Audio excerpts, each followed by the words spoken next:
What's going on, guys? Welcome back to the channel. In this video, we're going to be taking a look at the 2020 Subaru Forester. Now, if you guys are familiar at all with Subaru or the Forester lineup, how it's kind of progressed, the 2019 Forester was a complete redesign, top to bottom, inside and out, total different look. They kind of got rid of that kind of stretched out duckbill look, kind of squished it in a little bit, widened the back opening so it was easier to load and unload things. They got standard eyesight. You've got new updated rims, updated exterior features. You've got the new DriverFocus distraction mitigation system. All that kind of stuff was fresh and new on the 2019. So on the 2020, you're not going to notice really any design differences, hardly at all, and then very few minor other changes. But we're going to kind of walk through everything, take a look at some of those changes that do exist.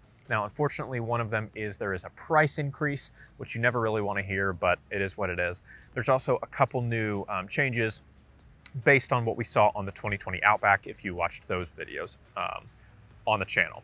So let's go ahead and get started up front, and we'll just kind of walk through everything, just do the basic overview, and I will tell you when those key differences between 2019 and 2020 come into play.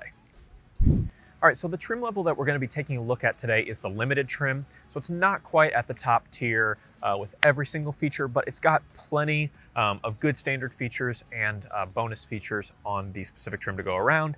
The color is Jasper Green Metallic. Looks really, really sleek, really, really nice.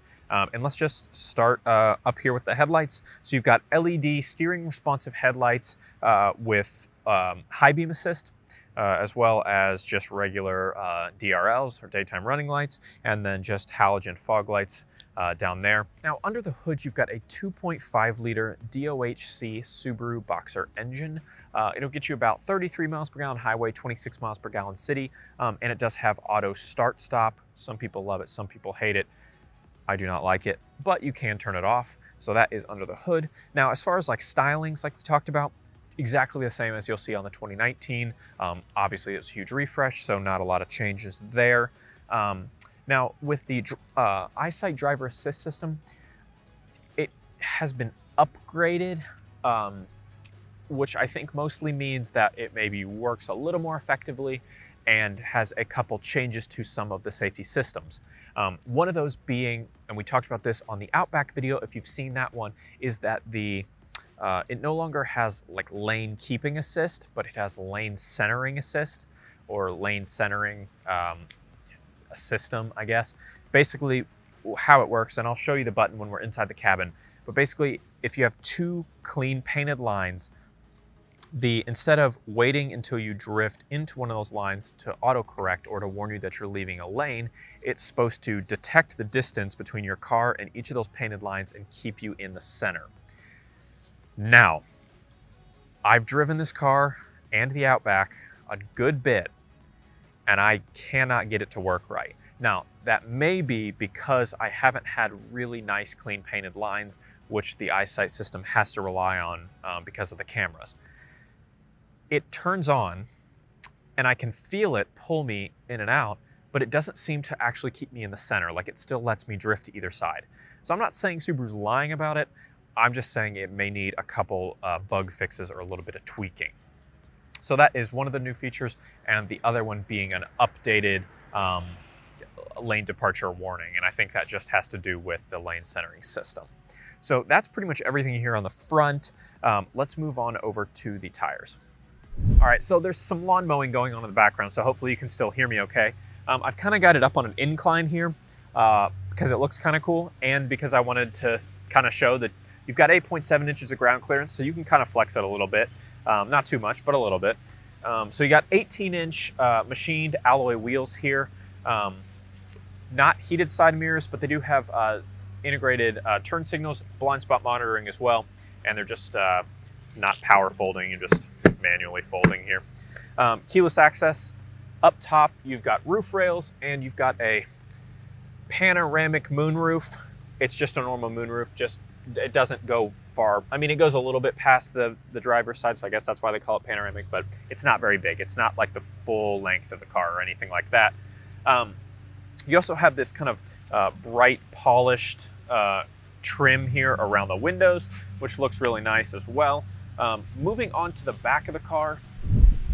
Sorry, there's a lot of noise going on around me. I got mowing over here, I got wind, I got a truck back there, all kinds of stuff, but I'll try and cover this stuff. Now you just have these new sculpted taillights, now not new for 2020, but new for 2019. I think they look really, really sleek. They really stand out too. Like if you're driving around, you can tell when you've got a new 2019 Forester. I actually saw a Forester Sport the other day on the road, thought it looked really, really sharp, and these taillights are a big part of that. They're not LED, just standard. You've got just this rear bumper kind of splash guard here that you can have. One thing that the 2020 Outback has that the 2020 Forester does not have, and I don't know why, is the new hands-free liftgate like feature where you just wave your hand in front of the Subaru badge and the gate will open up. Really like that feature. I wouldn't say it's necessarily hands-free because you still got to use your hand to open it, but it at least is touch-free, I guess. And the 2020 Forester here does not have it. So it does just have that push button to where you can open it. And you've got that wider gate that we talked about with a trunk cover here. And some hooks and some like 12-volt outlets and things like that, and on that wider base of a trunk here. You also have some all-weather mats back here that come with that standard 21 package, spare tire underneath, all that good stuff. And it really is a decent-sized trunk. I've got a lot of camera gear back here, and it fits just fine with a little room to spare. Still have a comfortable back seat, so pretty good space, I'd say, overall. But that's not new. That 2019 Forester, same deal. Plenty of space in the back. And then you've got your auto locking button here, easy open button here, and then the trunk button there to close. Standard rear view camera, nothing too special about that. And that is pretty much everything on the exterior of the car. So let's go ahead and hop inside.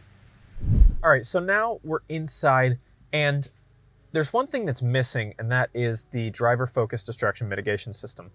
I thought this was on the Limited as well, but it is only on the Touring trim.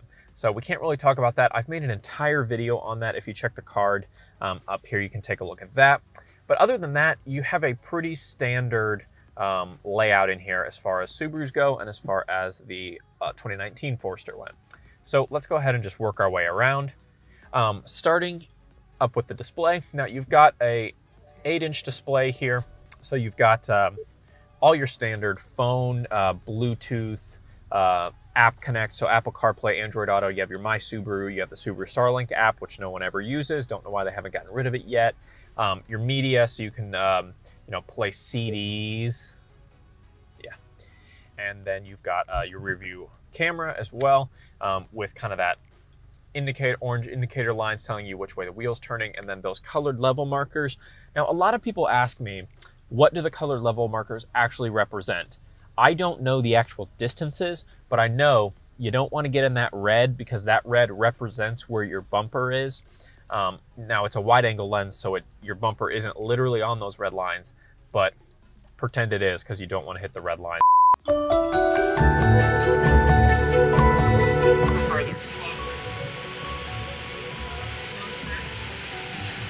Now, when I'm on the yellow.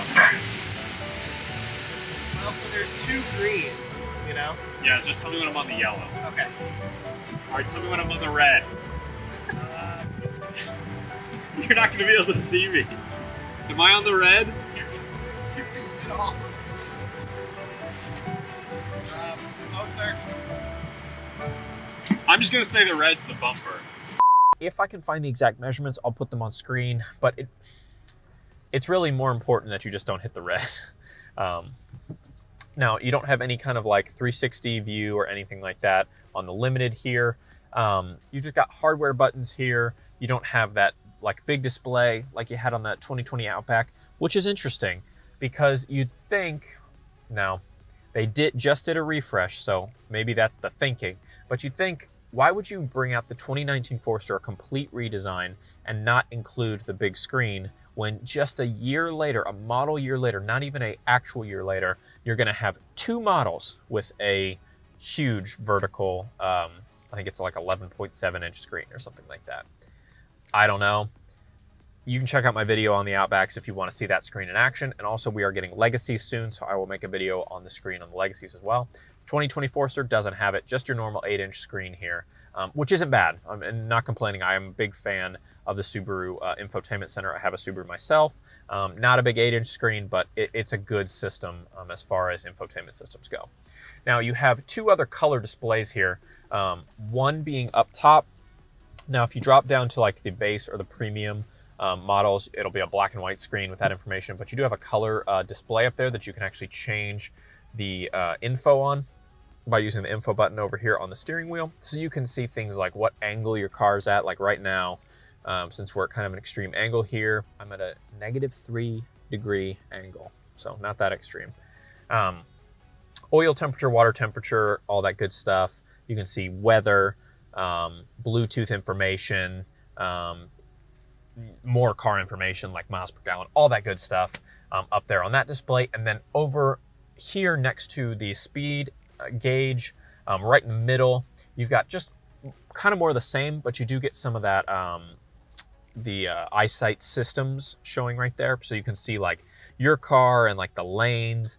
You can see the new lane centering when you have that enabled, what gear you're in, if you're using SI drive or not, all that kind of stuff. Steering wheel, very similar layout to what you're used to. You've got your adaptive cruise control buttons here. You've got the lane centering button like we've talked about, your multimedia controls, and then the way to navigate that screen right on the steering wheel.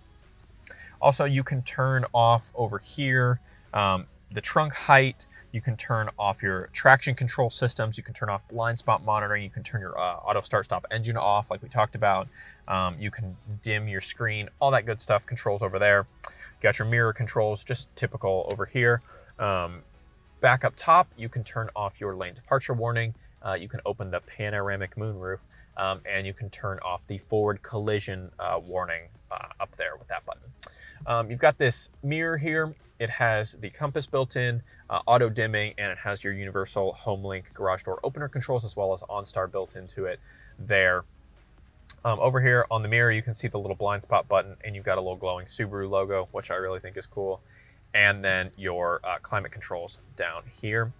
Moving on down, you've got a Lineartronic CVT, which is just what you're used to. It does have X mode, so you've got snow, dirt, mud, and then a normal mode right here you can control with this little dial.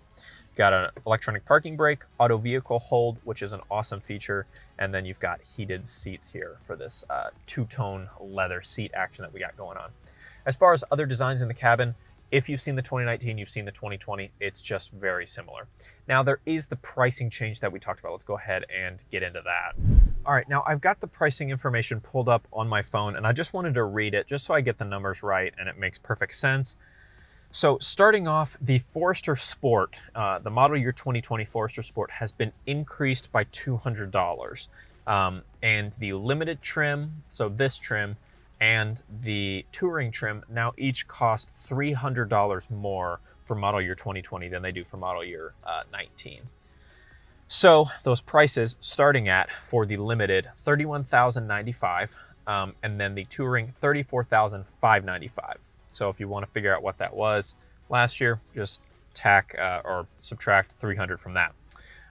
The flagship trim also now has LEDs in the cargo area in the back, dome lights, LED, and the tail light being an LED as well. Also, there is a minor price bump for destination charges. So instead of $975, customers will have to pay $1,010. And if you live in Alaska, the destination and delivery fees amount to $1,160. So an additional $150 there. So kind of strange, seeing as there's not a whole lot different here. So that means if you're in the market for a 2020 or you're in the market for a Forester, you may be better off just snagging up a 2019, because most lots still have quite a few 2019s. I know we do for sure. So I don't know. I don't love price increases when there's not a drastic change, and The only real significant change is the Eyesight System, and I don't think it is drastic enough to be $300 worth of a change, but you be the judge of that. All right, guys, and that is just about everything here on the 2020. Now drop a like on the video if you loved it. Tell me in the comments down below, what's your favorite part about the newly redesigned Forester here in the last couple years? Are you getting your hands on a 2020, maybe a 2019 for $300 less? Seems like a good deal to me. And hit that subscribe button to be among the first to see our full review of the 2020 Legacy as soon as it hits our lots, and we'll see you in the next one.